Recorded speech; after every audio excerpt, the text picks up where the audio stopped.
Well, sometimes I look back and I just wonder, what were we thinking? What was I thinking? We went for a long, long period of time with no resources. And when I mean no resources, I mean no resources.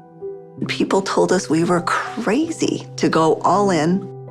You know, is this really going to work? I think some of the most beautiful things can emerge through trial and through difficult times. I had been a physician for a long period of time, and I'd had a patient who came to see me, and they would ask me, Dr. Hill, what do you think about the essential oils? And I made the mistake one time of saying, I think that's one of the craziest things I've ever heard. She looked me right in the eye and she said, I am so disappointed to hear that, because that's done more for me than you or any of your colleagues or anyone has ever done for me. And it intrigued me. And over time, I became more intrigued. I became involved with essential oils. And now for the last several decades, this is all that I have focused on and all that I have done. I remember when I first came into the essential oil industry, I thought they were voodoo oils. I thought they were really, really strange. It wasn't long before I started using oils on my kids, and I was amazed at what I was able to do and how it empowered me as a mom to take charge of my family's healthcare. So I was a huge skeptic. Parents were educators. My father's a professor of physics. So I just wasn't raised anything but allopathic Western medicine. I learned over the years how effective they were and can be, especially if they're pure. After working 10 years in the essential oil industry, I found myself leaving for integrity purposes because I knew that essential oils had to be pure. The desire of my heart was just to go home and raise my children. And I hadn't been home very long before my husband came to me and said, there's something more you're supposed to do. And as he said this to me, I actually was very angry with him because my heart said, I want to be home with my kids. And he said, sweetheart, you're not listening. There is something you're supposed to do with Dave and Dr. Hill with these oils. And I said, what do you mean, these oils? I've tried all the essential oils out there. There's nothing that meets the quality standards our family needs to use for our health care. And he smiled at me and he said, I know. You're supposed to find them. Stop thinking with your head and start thinking with your heart. And it was in that moment that I knew. It all came together, and I had such a grand vision of going out and finding the world's most pure, most potent essential oils and educating mothers like me how to take charge of their health care. So it was in that moment before fear took over that I picked up the phone and I called Dave. And Emily Wright called me at the time and just said, what if we could go out and source the most pure essential oils on the planet and bring them to the world in a mainstream fashion? And he got really emotional. And Dave doesn't get emotional. And actually it was that right then and there. That was the genesis for me. And I just kind of felt strongly like, yeah, we're going to start a company. So I hung up the phone with Dave. I picked up the phone and I called Dr. Hill. And as I called him, I still remember he kind of giggled. And I said, Doc, this isn't funny. I'm serious about this. What if we could go out and find these pure oils like we've always wanted to do? And what if we could educate people to really understand the power behind these oils? And he said, no, Emily, I'm not laughing because I think your idea is crazy. I'm laughing because I was just getting ready to call you and ask you the very same question. It started with an initial little small meeting in an Italian restaurant. In the far corner, and we met for 5.5 hours until they finally kicked us out of the restaurant because we weren't buying food anymore. And we just started to dream. We would meet anywhere we could find some space to meet.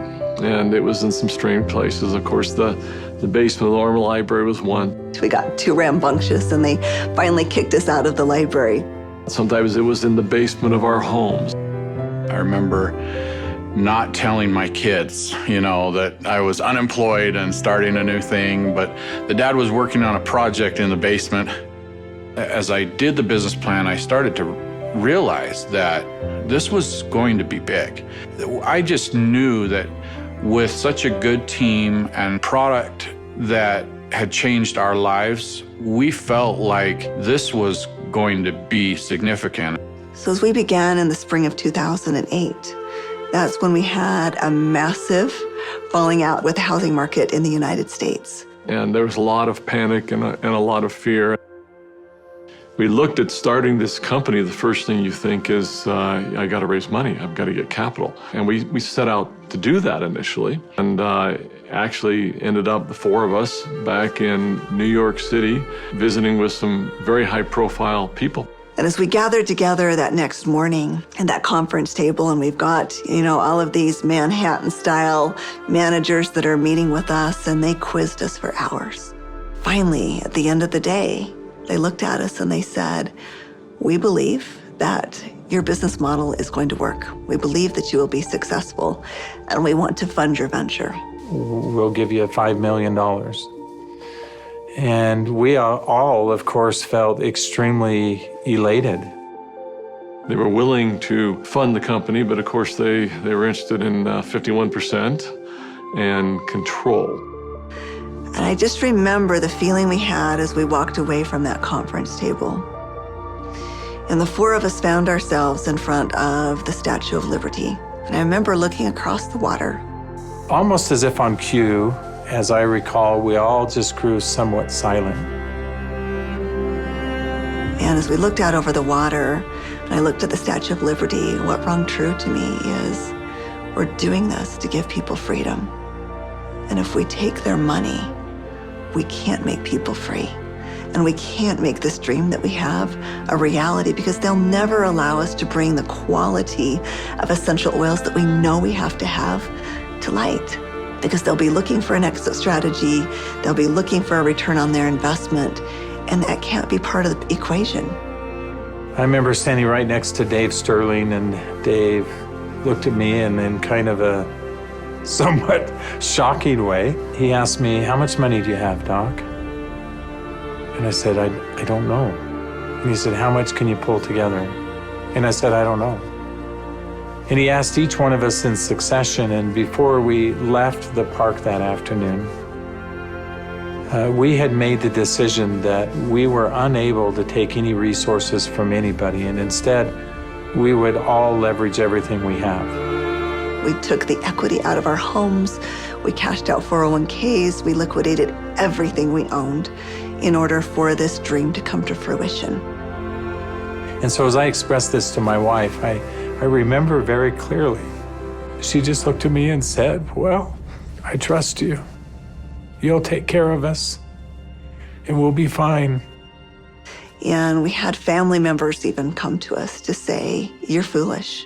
Your family is going to be homeless." So we went all in, everything. We didn't hold anything back.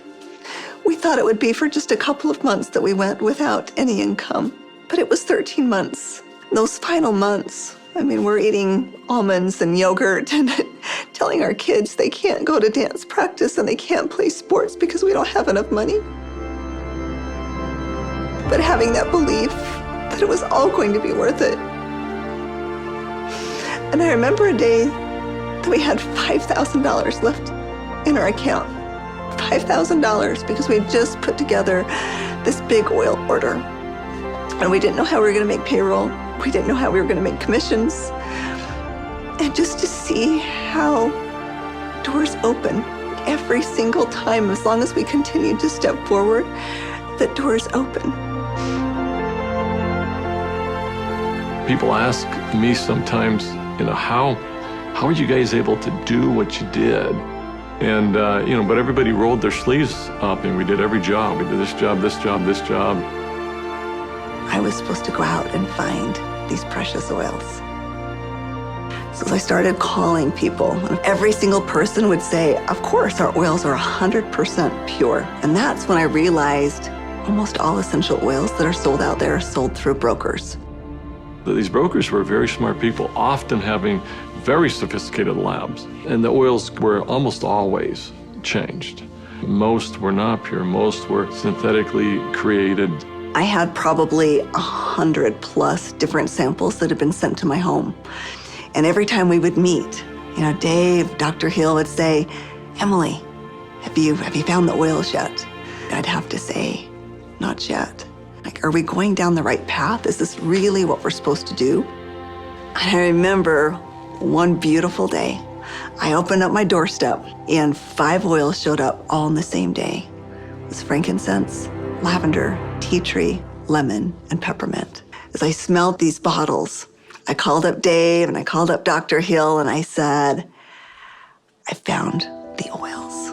They said, don't you dare open them until we're all together. We knew that these oils were absolutely pure, and it gave us just enough confidence, just enough faith to continue stepping forward.